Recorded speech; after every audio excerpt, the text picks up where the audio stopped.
ব্যাপক উৎসাহ উদ্দীপনার মধ্যে দিয়ে কুষ্টিয়ার খোকসায় শুরু হয়েছে মরহুম আরাফাত রহমান কোকো স্মৃতি ফুটবল টুর্নামেন্ট।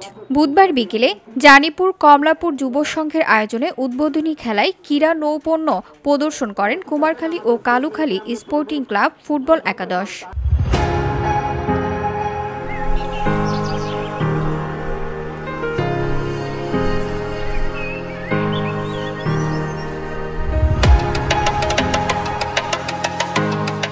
শান্তির প্রতীক কবুতর উড়িয়ে ৮ দল বিশিষ্ট টুর্নামেন্টের শুভ উদ্বোধন করেন কুষ্টিয়া ৪ আসনে বিএনপির মনোনীত প্রার্থী বীর মুক্তিযোদ্ধা সৈয়দ মেহেদী আহমেদ রুমি। খেলা দেখতে দূর দূরান্ত থেকে হাজারো ফুটবল প্রেমীরা ভিড় করেন খেলার মাঠে।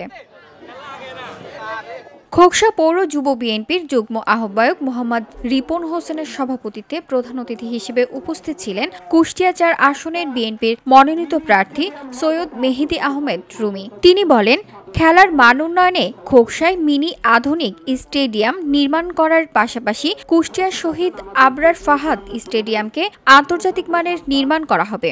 এখানে খেলার মান উন্নয়নের জন্য এবং খেলোয়াড়দেরকে সাহায্য সহযোগিতা করার জন্য আমি যদি নির্বাচিত হই এবং আমাদের সরকার আসে, এখানে মিনি স্টেডিয়াম করে দেবো ইনশাআল্লাহ। কুষ্টিয়া জেলা শহীদ আবরার স্টেডিয়ামকে আমরা আন্তর্জাতিক মানের স্টেডিয়াম করব ইনশাআল্লাহ। কমিটমেন্ট। আয়োজকরা বলছেন, মাদকমুক্ত সমাজ গঠন ও স্মার্টফোনের অপব্যবহারের হাত থেকে যুব সমাজকে বাঁচাতে এমন ফুটবল টুর্নামেন্টের আয়োজন করা হয়েছে। সকলের সহযোগিতা পেলে ভবিষ্যতে ফুটবল, ক্রিকেট সহ বিভিন্ন টুর্নামেন্টের আয়োজন করার আশ্বাস দেন। VOD Bangla news desk.